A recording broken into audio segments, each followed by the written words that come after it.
successful in the team and their season so far.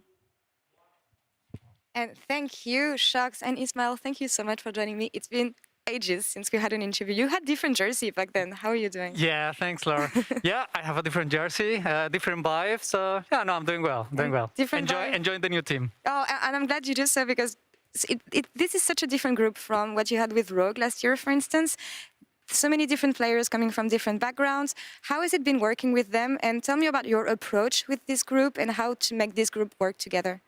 Yeah, I think my approach has changed since I was working with Rogue previously with, let's say, rookie players and just developing talent, helping them to develop.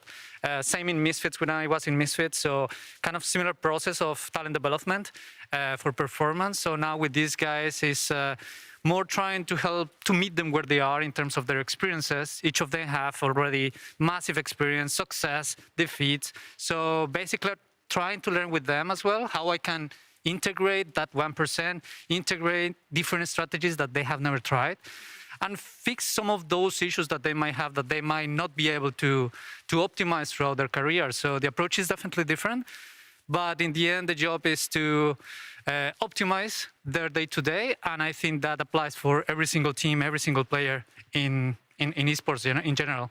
Where do you see progress with this team?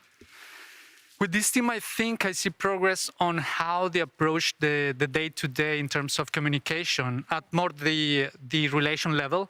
I think with such experience, such teams, such players, you could have the tendency to think that they are over their heads and they don't have or they don't keep their feet on the ground. And I think they've been able to understand, to listen to each other and to have discussions, but then at the same time to understand what the other is saying, to try to put together those different experiences. So I think that's something surprising to me based on, let's say, their personalities. But so far it's working well. I think everyone is committed to it, committed to try to reach high highs. And I think that's part of what we're trying to do. Oh, that's fantastic to hear. And something I also wanted to mention with you, Ismael, is a wider thing in esports, which is addressing mental health, because I feel like it's been something becoming more important over the past few years.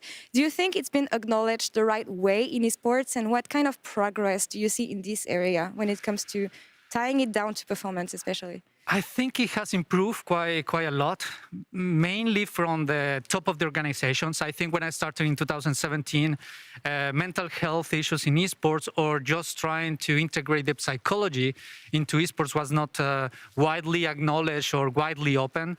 Right now, I think like organizations have tried to do better and more for the players. And I think players understand as well the importance for them to look after themselves, to look after each other as well. I think we come from an industry which it could be very toxic, and mental health issues will come because that's part of the humans as well. We are very vulnerable, and I think we're creating some strategies for them to cope with it, not to deny them or not to avoid them, because you will be exposed to many things as a public figure. So the idea is for the organizations, and our organization is to give them strategies how to cope with these issues that will arise at some point.